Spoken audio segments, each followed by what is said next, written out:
Olá, estudante! Bem-vindo a mais uma aula aqui no Se Liga na Educação. Eu sou a professora Ziza, sua professora de Geografia. Junto conosco, nós teremos a Vânia, a intérprete de Libras. Oi, Vânia! Inclusive, o meu sinal-nome é Elisa. Muito bem. Vamos lá.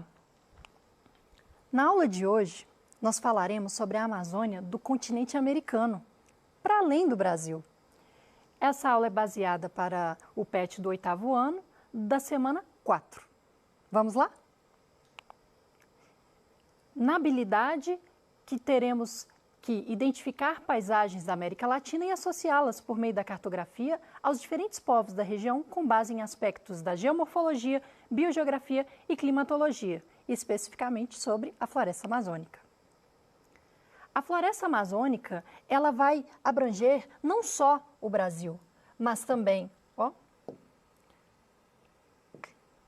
muito bem, vamos destacar, não só o Brasil, como também a Bolívia, o Peru, o Equador, uma parte do Equador, Colômbia, Venezuela, Guiana, Suriname e a Guiana Francesa.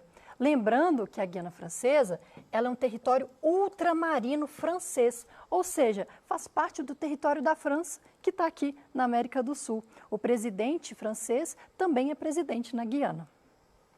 E podemos falar tanto Guiana quanto Guiana. A área da floresta amazônica, como nós destacamos, nós vemos aqui. Este mapa também vai demonstrar a floresta atlântica, mas aqui nós percebemos, então, os destaques, principalmente da referência das nascentes, diferentes origens dessa grande bacia hidrográfica, né? Que ela vai contribuir tanto para a porção norte da América do Sul, quanto a região médio Brasil e parte do Peru.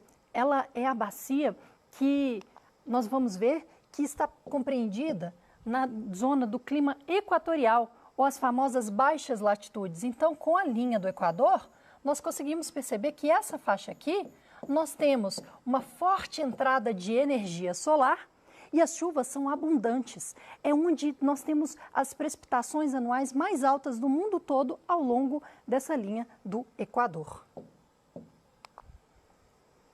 Neste mapa da bacia hidrográfica amazônica, nós conseguimos ver os principais rios também. Olha o tanto que ela é bem distribuída na região norte. Ela é uma das bacias hidrográficas de maior extensão e volume do mundo. Junto com o Rio Nilo, ela é enquadrada como das maiores, com aproximadamente 20% da água doce do planeta. Olha a importância geopolítica também que a Amazônia vai ter para o planeta. E é interessante a gente mencionar a ideia de como que a floresta ela é importante para pensarmos por que gera tanta chuva também nessa região. Então, a floresta, ela transpira, igual a gente tem o suor do nosso corpo, né?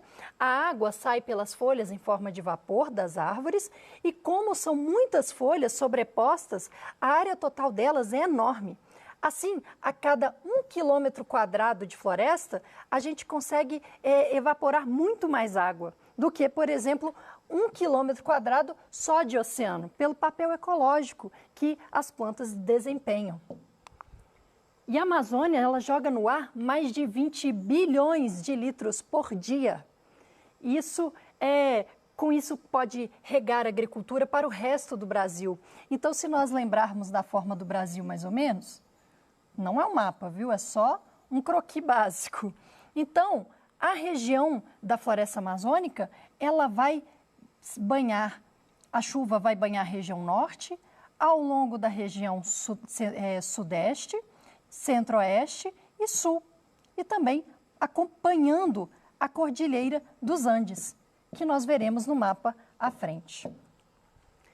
Mas, se nós desmatamos essa floresta, o que acontece? Nós deixamos de gerar mais chuva. As chuvas elas ficam mais limitadas. E com isso, a gente pode até mesmo gerar mais secas. Então, vamos tomar cuidado com a nossa floresta. Então, a gente também pode dizer tecnicamente que a zona de convergência do Atlântico Sul, as famosas ZACAs. Mas um nome mais legal e jornalístico que nós vemos são os rios voadores. Estes rios voadores trazem a umidade dos oceanos, os ventos alísios entram para a região do continente e, com isso, nós temos precipitações com grande fluxo de toneladas de água. Imagina só. E a Cordilheira dos Andes que vai limitar para que não chegue até o Oceano Pacífico. O Cerrado vai armazenar essa água. Então, a floresta amazônica e o Cerrado têm um trabalho de parceria na natureza. O papel ecológico da Amazônia, além dessa questão de distribuir umidade do Oceano Atlântico para toda a América do Sul, ela regula o clima da região, já que é a maior floresta tropical e equatorial do mundo. Então, a sua extensão da floresta é muito relevante para esse ciclo da água do planeta. E olha só, nesse GIF, a evapotranspiração, a gente consegue ver durante o processo de tanto que é concentrada essa umidade. O papel ecológico da Amazônia também é que ela abriga 20% de toda a fauna e flora do planeta. Vejamos essa Vitória Régia, por exemplo, que é própria dessa região. Além disso, ela captura grandes quantidades de CO2, o dióxido de carbono, que é um dos maiores causadores do agravamento do efeito estufa. Quando nós falamos de efeito estufa, já podemos conectar ao aquecimento global. O aquecimento global é quando nós estamos liberando tanto CO2 que as temperaturas médias do nosso planeta tornam-se muito mais altas. E com isso, os polos acabam derretendo as nossas calotas polares. E a partir disso, o oceano também vai aumentar os seus níveis, gerando um desequilíbrio climático no nosso planeta. Então, já que ela captura CO2, ela é muito importante. Além disso, a floresta ela é mais do que só um conjunto de árvores. Abriga 160 aves, 10 espécies de primatas, dentro de 1 hectare de floresta, me desculpe.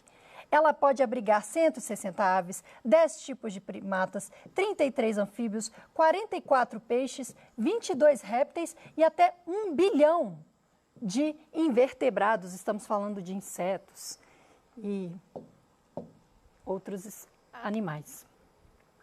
Com relação à população que ocupa a região da Amazônia, ela abriga mais de 8% da população de toda a América do Sul. Entre ribeirinhos, pessoas que vivem da pesca e do que plantam à margem dos rios e que têm muita cultura, muita história, musicalidade, folclore. As tribos dos nativos da Amazônia, sendo que a gente tem mais de 100 tribos desconhecidas nas áreas remotas, sem contato com o resto do mundo. Além de populações das cidades e vilarejos e quilombolas, que nós identificamos principalmente no Brasil, na Guiana e no Suriname.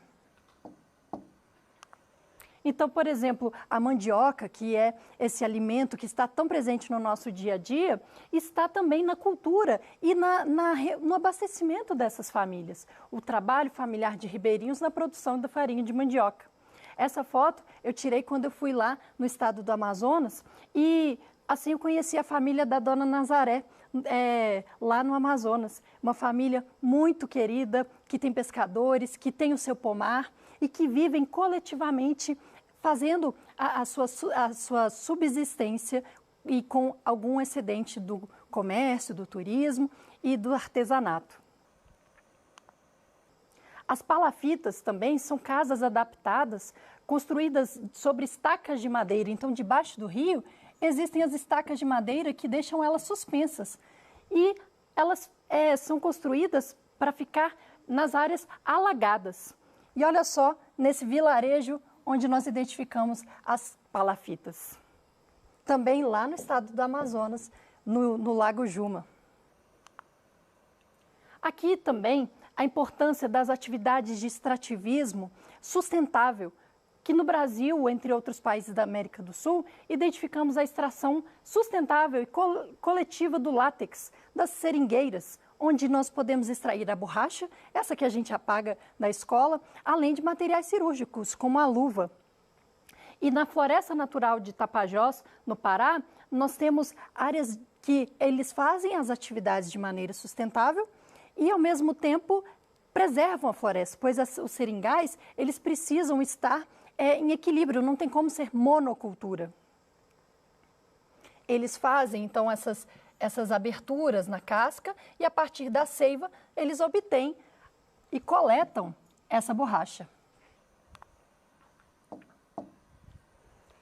No Brasil, quando nós estamos mencionando a Amazônia que está dentro do território brasileiro, é a Amazônia Legal. É a floresta que abrange 60% do total de toda a floresta.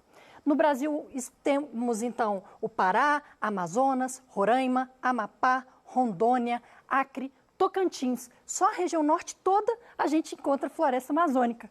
Além disso, nós identificamos também parte do estado do Maranhão e do Mato Grosso.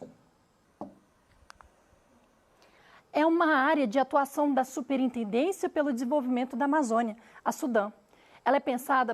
A SUDAM foi pensada para melhor monitoramento das fronteiras, desenvolvimento econômico das cidades e preservação ambiental.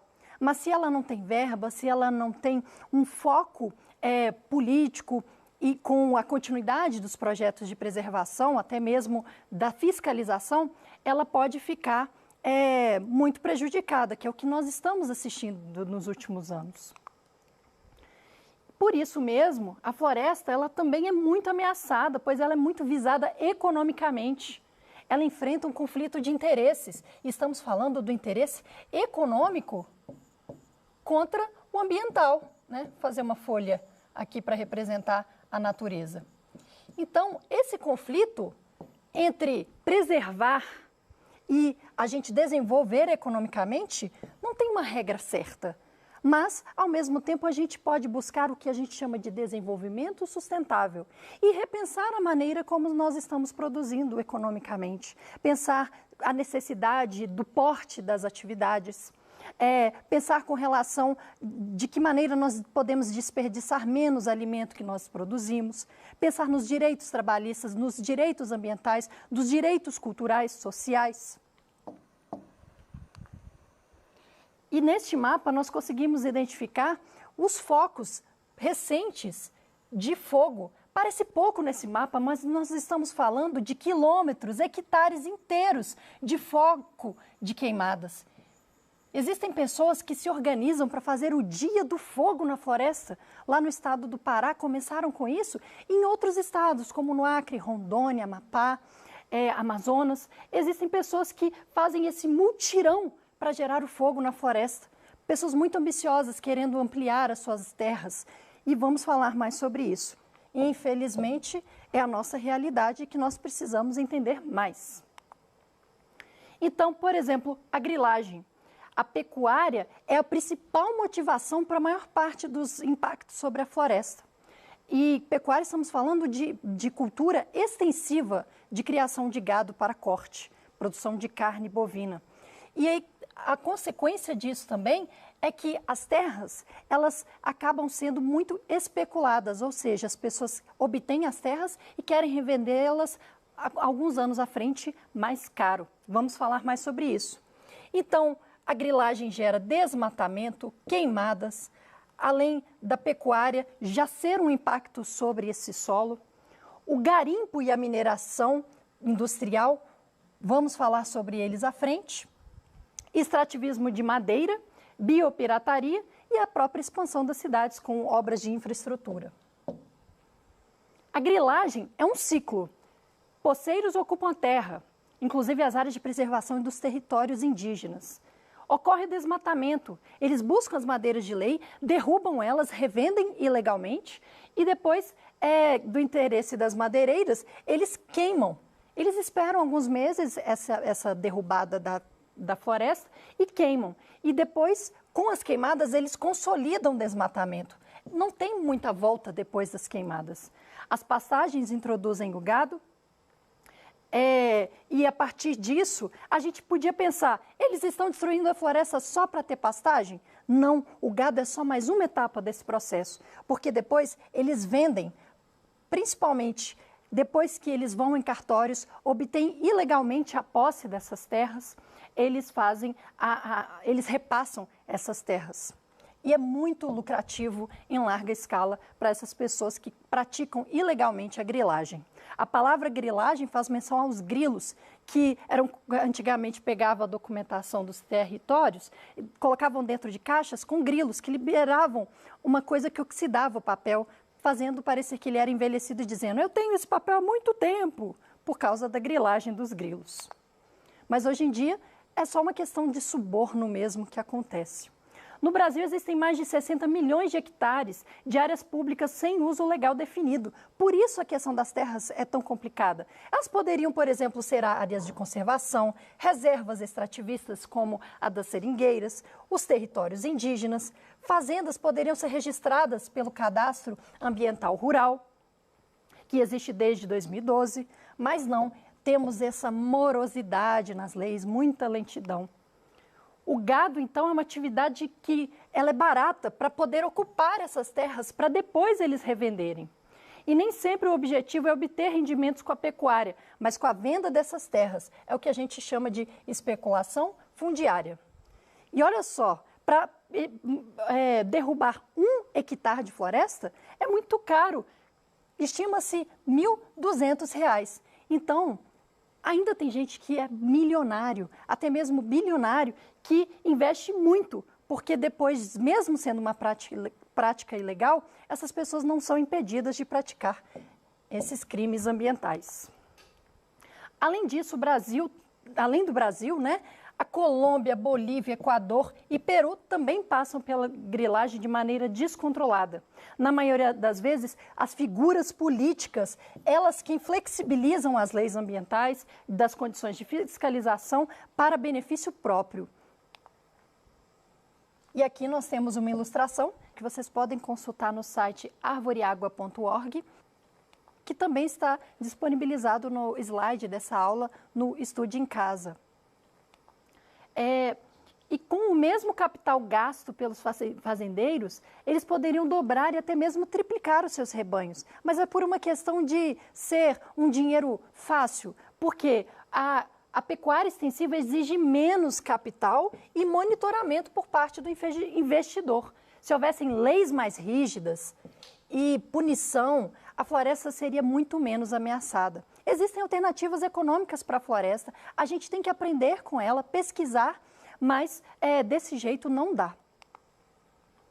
Como, por exemplo, o açaí, que em 1 hectare de produção de açaí, podemos obter mais de $1.000 por ano, sendo que com o 1 hectare de pasto, obtém $100 por ano. Existem vários tipos de maneiras que eles desmatam de maneira horrorosa na nossa floresta. Eles fazem o famoso correntão, 2 tratores puxando e arrastando, derrubando tronco a tronco. E aí eles passam unidos por uma corrente, cercam a área e detonam as árvores num arrastão. Já temos terra degradada de sobra, chega de desmatar. 60 milhões de hectares ociosos e subaproveitados. E demora mais de 150 anos para a floresta se regenerar. A sombra das árvores pioneiras ajudam, elas protegem as árvores de maneira nobre e depois de 50 a 150 anos que realmente começa a aparecer uma floresta primária, mas ela é secundária. Além disso, o garimpo é uma atividade de extração de ouro que remove a vegetação, o solo e perde a sua fertilidade. E o mercúrio, ele é a causa de envenenar rios para separar o material. O ouro ocorre em pequenos grãos misturados à terra, os garimpeiros destroem o solo com escavadeiras e jatos d'água, a lama resultante é recolhida. O mercúrio é adicionado nessa lama e o mercúrio forma uma amálgama com o ouro e a lama contaminada é descartada no ambiente e a amálgama mais pesada permanece no fundo. Então, o processo para separar a lama de ouro Mas, ao mesmo tempo, para separar o ouro, o mercúrio é evaporado e o vapor do mercúrio é inalado pelas pessoas, pelo trabalhador. E quando entra no corpo, o mercúrio não sai, ele é tóxico, é um veneno, atacando o sistema digestivo, nervoso, fígado, até os rins. E, além disso, envenena os seres vivos dos rios e os povos que dependem deles para comer. O garimpo acontece no Brasil, no Peru, na Guiana Francesa, no Suriname, na Guiana, na Venezuela, com muitos problemas sociais relacionados a esse ouro. E essa mineração em grande escala também gera vários problemas, como, por exemplo, a perda das paisagens e o caso do rompimento das barragens. Na mineração, nós identificamos não só no Brasil, na Serra do Carajás, no Equador. E além da mineração, existem outras ameaças que você pode ver depois com calma esse slide que está disponibilizado no Estude em Casa. A Amazônia começou a emitir mais carbono do que absorve. A abolição do desmatamento já. E existem alternativas que nós podemos pensar sobre como repensar a floresta. Então, na aula de hoje, nós identificamos os territórios da floresta, destacamos a relevância ambiental da Amazônia, como a dinâmica hidrológica, atmosférica, refúgio e habitat de milhares de espécies, mencionamos a importância da floresta como moradia, fonte de recursos e renda para populações locais, fizemos o levantamento das principais ações predatórias contra a floresta e compreensão das relações de poder, geopolíticas internas e internacionais da Amazônia. Buscamos compreender o sistema para pensar novas soluções ambientais e economicamente viáveis. Essas são as nossas referências bibliográficas.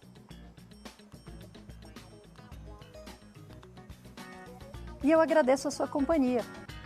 Muito obrigada e nos encontramos na próxima aula. Tchau, tchau. Bons estudos!